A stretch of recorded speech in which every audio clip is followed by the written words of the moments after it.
হারাচ্ছ কোথায়? একবার চেয়ে দেখো, এখনো ভিজে শহর, ভিজে পথ বসে আছে। বসে আছে দুজনের হেঁটে দেখার আশায়। তুমি হারাচ্ছ কোথায়? একবার চেয়ে দেখো, এই বিষাক্ত শহরে প্রেম বাকি আছে। ডিজেল পোড়া, ফুসফুস জ্বলা প্রশ্বাসের পরে তোমার কাঁধে দীর্ঘশ্বাস ফেলা বাকি আছে। হোঁচট খেলে কি হাঁটা ছেড়ে দাও? ব্যথা হলে কি মাথা কেটে দাও? তবে তুমি হারাচ্ছ কোথায়? একবার চেয়ে দেখো, এখনো শরীরে কতটা তুমি বেঁচে আছো। এই যে কবিতাটা পড়লাম, কবিতার নাম হচ্ছে তুমি হারাচ্ছ কোথায়, এবং যে বই থেকে পড়লাম সে বইটার নাম হচ্ছে তিলু এ শহর তোমার, লিখেছে অঙ্কন কোলে।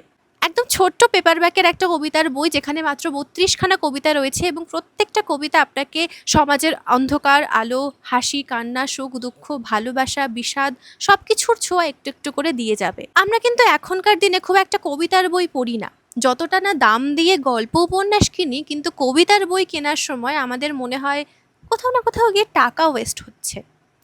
কিন্তু আদতেও কি টাকা ওয়েস্ট হয়?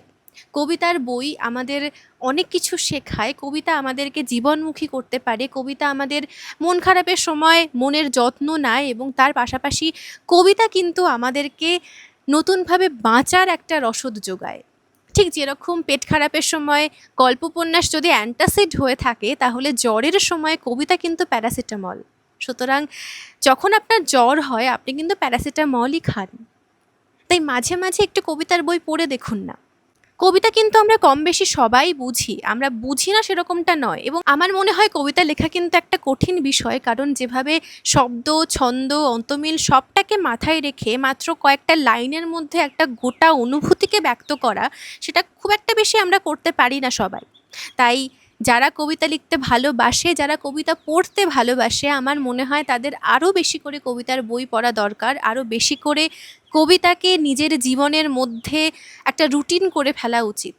কারণ দিনের শেষে আপনাকে গল্প উপন্যাস যেরকম আনন্দ দিতে পারে, একটা মিষ্টি কবিতাও কিন্তু আপনাদের আনন্দ দিতে পারে।